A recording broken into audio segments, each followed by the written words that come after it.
स्नान दे रहे जी गुरुदेव और गुरुदेव की आज्ञाकारी शिष्य बनना चाहिए, है ना। और आज्ञाकारी शिष्य बनते सुतेक्षक जी को जोरों से भूख लग रहे थे। वहां पर कंदमूल फल तो मिलेंगे लेकिन उस समय कंदमूल नहीं थे, तो क्या मिला हमें फल। तो वृक्ष के पास गया और वृक्ष के पास गया, क्या फल था वो जाबो। पूर्णिमा तुमको आवाज आता है ना, सुनाई दे रहा है? क्या फल थे? जामुन। जैसा अभी सीजन चले ना जामुन का, है ना। कल देखा हूँ मैं, बच्चे नहीं थे जो ऊपर गिर जाता था, आराम ना हो जाता था, बच गया। मैं बोला, मैं वहीं से गया तो बोला कि भगवान ये बच्चे जरूर ऊपर चढ़ गए हैं, कुछ ना हो भगवान करके उसके लिए दुआ मांगा। फिर बच्चे नीचे उतर गया और ऊपर चढ़ गया। मैं देखते लांग दिया और खेल भी रहे वहाँ पर बच्चा। हाँ तो वहां पर देखिए तो डंडा वगैरह कुछ नहीं मिल रहे थे, तो पत्थर उठाया और पत्थर उठा करके मारे ना, पत्थर उठा करके मारे तो पत्थर तो अच्छे से छोटी से भी नहीं मिले। तो दौड़ते दौड़ते आश्रम में फिर आ गया वो। आश्रम में आए और वहां पर ठाकुर जी थे, ठाकुर जी, और ठाकुर जी को उठा करके ले गया और ठाकुर जी को उठा करके ले जा करके वहाँ चलाया और चलाए तो बढ़िया से गिरा, डाल को पड़ा तो गिर गया और गिरे तो खाने लगे बड़ा स्वादिष्ट। और स्वादिष्ट है करके फिर भूख तो मारे नहीं, स्वादिष्ट है करके फिर ठाकुर जी को उठाया और फिर ठाकुर जी को फिर जोरों से लगाया। फिर डाल को छूते हुए गिराते हुए वो ठाकुर जी कहाँ चला गया? नाला में जा गिरे। सुतेक्षक बीन बीन कर खाए और ठाकुर जी को फिर ढूंढने लगे, ठाकुर जी कहाँ मिलेंगे? ठाकुर जी तो गए हो, ठाकुर तो मेरे ठाकुर है ना, तो शालिग्राम है नहीं, शालिग्राम रहना चाहिए तो उसी में तुम्हारे घर पे है कि नहीं? मेरे क्यों ना शालिग्राम। हाँ एक जन का है नहीं, आखिर निकाल दे शालिग्राम जैसे दिखा तो गड़बड़ है। तो फिर जल्दी और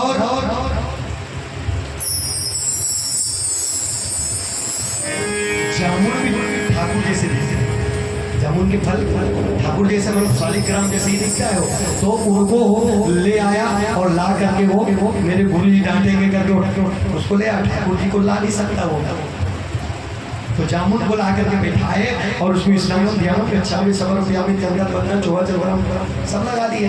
अब गुरुदेव आया, गुरुदेव आया सुने जा बोले जी गुरुदेव, बोले सब बढ़िया, हाँ गुरुदेव।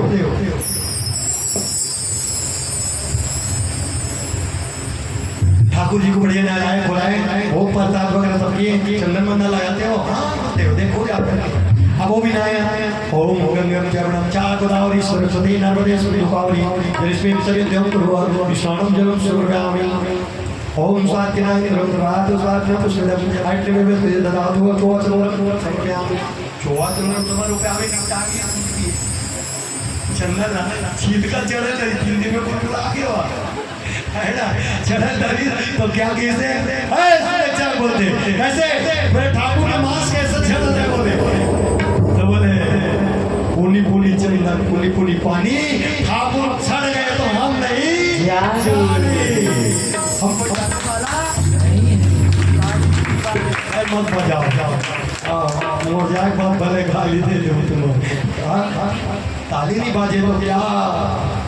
एक जन छत्तीसगढ़ी घर वाली पागल से निकाल दिया, नहीं समय पागल की तरह भक्ति एक पागल मैं बता दो, इसलिए तुम लोग भक्ति नहीं है इसलिए तुम लोग झुक नहीं पा रहे हो, भक्ति में झुकने लग जाना। पागल तो है, मैं पागल हूँ नहीं, कैसे ना कैसे चुप रहो, देख रहे फिर हाँ पागल पड़े की तरह हो जाता है। भक्ति में कभी रोना आता है, कभी हंसना आता है, कभी कभी जमीन पर लेटना होना पड़ता। मेरे साथ हुआ है तो मैं आज यहाँ पर बैठा हूँ, मेरे चंदन लगाते थे वो कहीं टोकते थे, पंडित के बेटा जा रहे बोलते थे, आज पंडित लोग पढ़ने के लिए नहीं आता, मेरा कुछ आ जाता है छोड़ो। तो वहाँ से राम जी आ रहे थे तो बोले भैया ये कैसे, वही तो भक्त है बोले। तो वो तो थोड़ी देर के लिए वो भुलकते, कभी नाला में नहा रहे हैं, पुलिस सन गया है, बोले ऐसी मेरा भक्त होते हो। तो गए भगवान सुतेक्षक जी को दर्शन दिए, बोले राम और लक्ष्मण सीता माता दर्शन दिए उनको, जबकि गुरु जी के आश्रम में उनको दर्शन नहीं मिला था, शिष्य को दर्शन मिल गया। मैंने भगवान को लाओगे तभी आने करके बोले थे, उसको निकाला था आश्रम से। हाँ, अब भगवान उसको मिल गया। वो तो ठाकुर जी थे ना, छोटा सा तत्व के रूप में है ना, ये तो प्रत्यक्ष भगवान। अब आज वो भगवान के राम नाम नहीं ले रहे हैं लोग। अधिकार है सभी का बराबर। बोले प्रभु मेरे गुरु के आश्रम चलो, प्रभु मेरे गुरु जी को भी दर्शन देते ना गुरुदेव। भगवान थोड़ी ना डिस्टर्ब मत, तो सामने बैठिए, सामने वाली डिस्टर्ब। जो गुरु जी के सामने बैठते हैं वो बच्चे कभी भोपी और भोगवा नहीं होता। जो गुरु जी के सामने बैठते हैं वो कभी जिंदगी में भोपी और भोगवा नहीं होता। और जो अपने चरित्र में उतार ले उसको जिंदगी में कभी लाखोवा नहीं होता। नहीं होता, नहीं होता। इसलिए सुतेक्षक मुनि अपने गुरु जी के पास ले जा रहे हैं, और गुरु जी के पास में गए ना, गुरु जी के पास में गए और गुरु जी के पास में जा करके गुरुदेव गुरुदेव पुकारने लगे। बोले ये तो सुतेक्षक की आवाज है। गुरुदेव आया, आके देखते अरे सुतेक्षक ले आए। अब विचार करो जरा, शिष्य के प्रणाम करूं या गुरु और भगवान के प्रणाम करूं? गुरु जी देखते रह गए, सोचते रह गए। बोले समय पड़ने पर शिष्य की प्रणाम करना पड़ जाता है। हाँ, क्यों? क्योंकि शिष्य के द्वारा भगवान को प्राप्ति हो रहा है। बोले सुतेक्षा तू तो आज ऐसा कर दिखाया रे जो मैं तुम्हें कभी भगवान का दर्शन नहीं करवाया। आज तुम्हारे द्वार से मैं भी कृतार्थ हुआ, दर्शन पा लिया। ठीक इसी प्रकार से निषाद राज जी के दर्शन पाए थे। निषाद राज जी गोराज जिसके द्वारा वो भी भौरी में डूबे थे बचाने के लिए, वही पूरा था, है ना। तो वो दोनों पैर को मांगे, लेकिन यहाँ दोनों के पैर अलग अलग पैर था। एक पैर माता सीता पाए हैं, एक पैर लक्ष्मण जी का है, और वहाँ निषाद राज जी दोनों पैर को मांग रहे हैं। और दोनों पैर को कैसा, जो भगवान का तो पैर नहीं होता, भक्त द्वारा चलता है, भक्तों द्वारा खाते हैं। इसलिए तुम लोगों को बोलता हूँ ना, भगवान के लिए बोला हो, हम खिलाएंगे तो भगवान खाएगा, हम नहलाएंगे तो नहाएगा। हाँ, आप लोग भी अपने घर की भगवान बनाओ। इसलिए क्या कहते हैं, सुतेक्षा मुनि का दर्शन देते केवल सही पाँव धोते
Thank you.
नहीं करता